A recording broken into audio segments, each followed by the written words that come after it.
But I do want to just say a couple things. First of all, I think the season missions is changing. There's amazing things in the world. Obviously I'm not an expert, but I just see little slices. You, of course, are aware of all the things going on in China. You're probably aware that there's amazing things going on in Haiti right now. You might not be aware that there's a sweeping church planting movement going on in Iran. More than 10 million house church believers who are getting the snot beat out of them, but God's raising the dead, doing amazing things there. And in many cases, these things are happening in places where there's very direct oppression. And the season of what's going on in missions is changing. Up until this last one, I haven't heard about this last one, but I spoke to a missionary who's been in Indonesia for 24 years, and he mentioned to me that there's been 4 earthquakes in Indonesia in the last 5 years.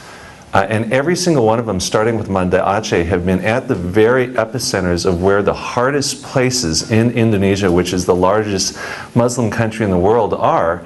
And in every single case, that's where the earthquakes hit. People went in there, and there are thriving church planting movements taking place in each place. You know, these sort of things don't show up on CNN.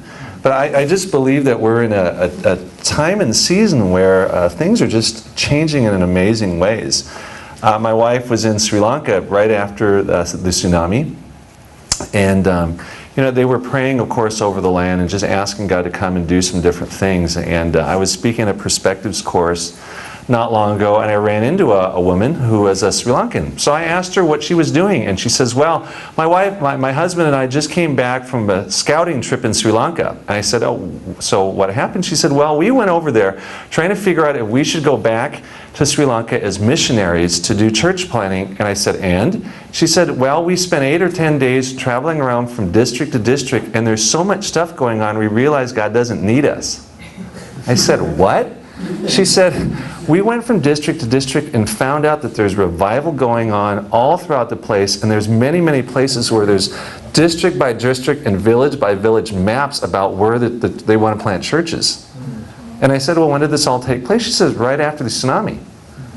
Well, that's really interesting. You know, I just think that somehow in the design of God or whatever, there's some opening in the Spirit that's a combination of a whole bunch of things that we don't really understand, but there's just a season where things are much more open today than they've been.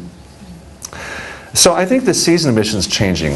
Secondly, I think the face of missions is changing. You're probably aware that scholars have done work and shown that in general in Christianity that the face of missions, or the face of Christianity, which has been primarily in Western Europe and America, is shifting to Asia and the Third World. And I think that that's also true of the face of missions. Now, no matter what you think and how, whatever your politics are, I personally think that the election of Barack Obama was a symbolic and prophetic sign. Because all throughout the world, on the day when President Obama got elected, people throughout the world were cheering, watching an ethnic American rise to power. And there was universal joy and hope that this ethnic American would be able to make a change in the world. And I really believe that that was a prophetic sign for the way that God wants to use ethnic Americans today. Now, of course, there's all kinds of missionaries from very many places that are going from place to place.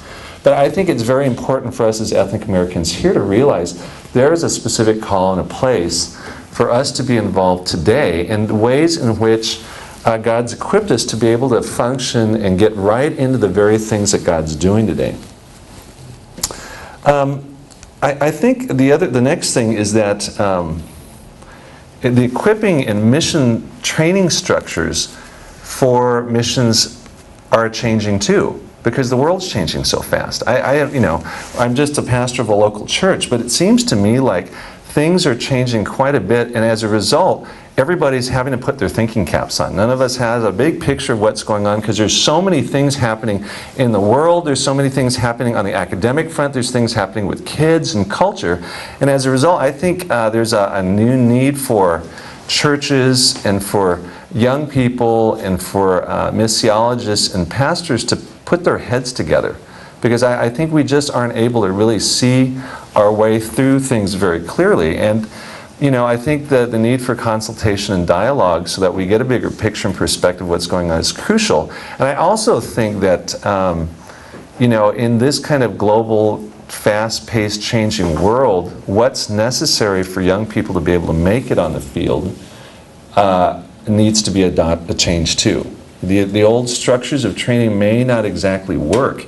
You might be aware that our U.S. military's had to do a lot of structural changing, and they've had to equip low-level commanders and so forth with much more information, so they're able to be much more agile and responsive to the conditions on the field. I think this is absolutely true of the mission field too.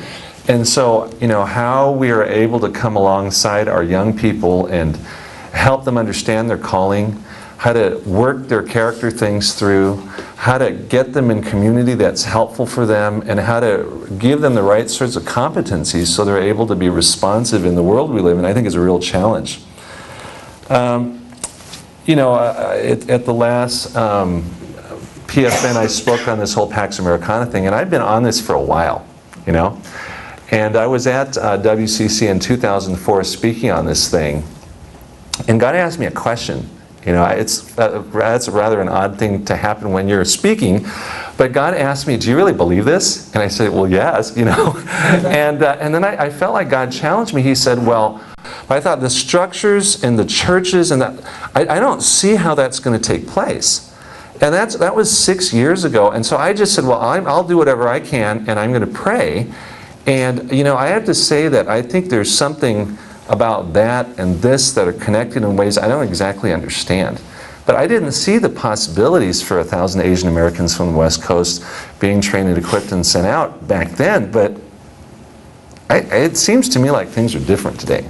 That's just my personal observation.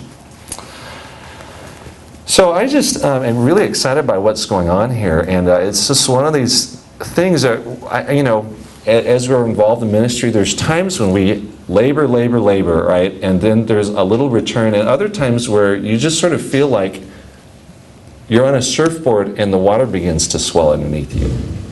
And that's how this sort of feels to me. And, you know, of course you guys have labored a lot, but it feels to me like there's something bigger going on that has to do with the heart of God. And, you know, I think it's just wise and prudent for us to keep praying, be available, and to try and, you know, sort of catch what God's doing and just align ourselves with it. So I'm just, you know, grateful to be here with you and excited by what I'm seeing.